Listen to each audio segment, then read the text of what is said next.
Doctor Yunus একজন, বেগম জিয়া একজন। এই দুইজন যদি একসাথে বসে সিদ্ধান্ত নেন যে আমরা এইভাবে রাজনৈতিক ফিউচারটা ডিসাইড করছি, এবং কোন দল মত কারো ভারতের সিদ্ধান্তে হবে না। ভারত কিন্তু এখন ব্যস্ত হয়ে গেছে ভারত নিয়ে, পাকিস্তান। হাসিনা যে ভুল করছে, আওয়ামী লীগ যে ভুল করছে, সেটা যদি রিপিট করা হয়, বিএনপির পরিণতিও তাই হবে। আমি ওনার সাথে 100% একমত। সুতরাং বিএনপি কে বাঁচাতে হলে, দেশকে বাঁচাতে হলে অবশ্যই ইলেকশনকে সংস্কার করতে হবে, মানুষের ভোটাধিকারকে ফেরত দিতে হবে। বেগম জিয়া ফেরত আসার পরে মানে আমি মনে করি যে অবশ্যই একটা কোয়ালিটেটিভ চেঞ্জ আসবে বিএনপির মধ্যে।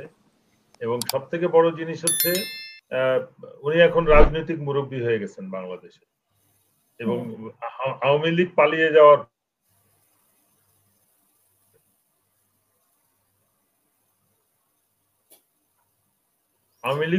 যাওয়ার পরে এই যে আওয়ামী লীগের দ্বারা যারা অত্যাচারিত ছিল, সেই দলগুলোর মধ্যে অনৈক্যর কারণই ছিল যে একজন মুরব্বীর অনুপস্থিতি। আমি মনে করি বেগম জিয়া যদি সুস্থ হয়ে ফেরত এসে থাকেন, সেটা বিএনপির জন্যও ভালো হবে। এই বিএনপির যে 4 দলীয় জোট বা 20 দলীয় জোট যেটা ছিল, সেই দলকে আবার ঐক্যবদ্ধ করে একটা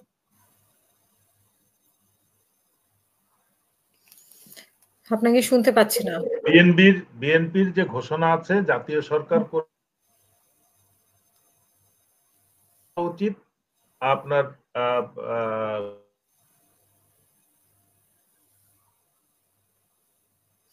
যে আপনার থেমে যাচ্ছে, এই যে ইন্টারনেট নেটওয়ার্কে ডিস্টার্ব করতেছে। জি, শেষের কথাগুলো শোনা যায় নাই। 20 দলকে ঐক্যবদ্ধ করে যদি উনি একটা প্ল্যাটফর্মে এনে ইলেকশন কবে হবে, কিভাবে হবে, তার আগে কি কি সংস্কার করতে হবে, এই দায়িত্বটা যদি উনি পালন করেন, তাহলে আমি মনে করি প্রেসিডেন্ট জিয়া মানুষের মনের মধ্যে যে দাগ কেটে গেছেন, উনি বিএনপিকে যেভাবে দাঁড় করিয়েছেন জাতীয়তাবাদী শক্তি হিসেবে বাংলাদেশে, তারপরে পরবর্তী যে ব্যক্তিত্ব হবেন সেটা বেগম জিয়া হবেন। উনি অলরেডি বিভিন্ন ভাবে মানুষের মনে দাগ কেটেছেন পজিটিভলি, শ্রদ্ধার সাথে। এই মুহূর্তে দুইজন আইকন আমি বলবো, ডক্টর ইউনূস একজন, বেগম জিয়া একজন। এই দুইজন যদি একসাথে বসে সিদ্ধান্ত নেন যে আমরা এইভাবে রাজনৈতিক ফিউচারটা ডিসাইড করছি, এবং কোন দল মত কারো ভারতের সিদ্ধান্তে হবে না। ভারত কিন্তু এখন ব্যস্ত হয়ে গেছে ভারত নিয়ে, পাকিস্তান নিয়ে। সুতরাং ভারতের অ্যাডভাইজে ভারত আমাদের বিরাট কিছু করে দিবে, ভারতের কথা না শুনলে বিরাট ক্ষতি হবে, এই শুধুমাত্র বেগম জিয়া যদি রোলটা প্লে করে। বেগম এতদিন যে বিএনপিটা ছিল, এটা কিন্তু সত্যিকার অর্থে প্রেসিডেন্ট জিয়ার বিএনপিও ছিল না, খালেদা জিয়ার বিএনপিও ছিল না। আমি আওয়ামী লীগ হিসাবে দেখতেছিলাম বিএনপিকে, এবং আমি রীতিমতন হতাশ ছিলাম বিএনপির কার্যক্রম দেখে, যেভাবে তারা আওয়ামী লীগকে সাপোর্ট করে আসছিল। আমি পাটোয়ারি ভাইয়ের সাথে যে কথাগুলো বলতে চাচ্ছি, সেটা হচ্ছে সত্যিকার অর্থে আপনাকে সবকিছুকে রিকগনাইজ করতে হবে। বিএনপির যদি সাফার করে থাকে, সব থেকে যত নিচে যাবেন তত সাফারিং বেশি, যত উপরে যাবেন তত সাফারিং কম। লিডার পর্যায়ে, মানে কর্মী পর্যায়ে হচ্ছে তাদের বাড়ি ঘর সম্পত্তি সব হারিয়েছে। ধান খেতে ঘুমাইছে, ওখান থেকে পুলিশ দাবড়াইছে। কিন্তু আপনি উপরে আসবেন, যত উপরে উঠবেন তত দেখবেন যে তত আরাম আয়েসে করতেছে, ফোন দিচ্ছে, সুবিধা। হ্যাঁ, ঠিক ঠিক। আন্দোলন না করলে তো চাপ আসতেছে, আমাকে এখন জেলে নাও, আমাকে ট্রিটমেন্টে যাচ্ছে সিঙ্গাপুরে, আমারে টাকা দাও। এই শুধু তাই না, মানে সত্যিকার অর্থে বেগম জিয়ার দল না, প্রেসিডেন্ট জিয়ার দল তো না বটেই। সুতরাং আমি চাচ্ছি যে তারেক রহমানকে আসতে দেওয়া হচ্ছে না, উনি আসতে পারছেন না, ওনার কেস কেন এত সময় লাগবে? সব আমি যেটা বলতেছিলাম আজকে এক জায়গায়, যে ঘড়ির কাঁটা থেমে যাবে, সব কেস উইথড্র হবে, তারেক জিয়া দেশে ফেরত আসবে, বেগম জিয়া সুস্থ হয়ে গেছেন, দুইজনে মিলে দলটাকে আবার পুনর্গঠন করবে।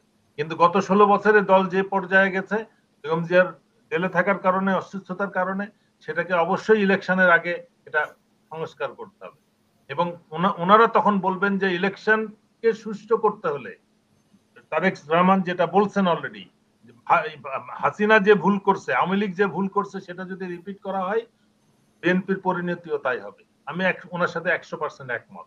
সুতরাং বিএনপি কে বাঁচাতে হলে, দেশকে বাঁচাতে হলে অবশ্যই ইলেকশনকে সংস্কার করতে হবে, মানুষের ভোটাধিকারকে ফেরত দিতে হবে, এবং যে কর্মীটা এতদিন সাফার করছে তাকে একটা বুঝ দিতে হবে যে এখন তুমি ভোট দিবা এবং তুমি তোমার অধিকার বুঝে পাবা এবং তুমি তোমার এলাকায় ন্যায্য বিচার পাবা। সে জমি রেজিস্ট্রি করতে গেলে যেন তাকে ঘুষ না দিতে হয়, সে একটা ফোন বিল দিতে গেলে, ইলেকট্রিক বিল দিতে গেলে, কারেন্টের লাইন নিতে গেলে যেন তাকে ঘুষ না দিতে হয়। এই গত কয়দিনে কিন্তু ব্যাপকভাবে এটার প্রচলন আবার হয়ে গেছে।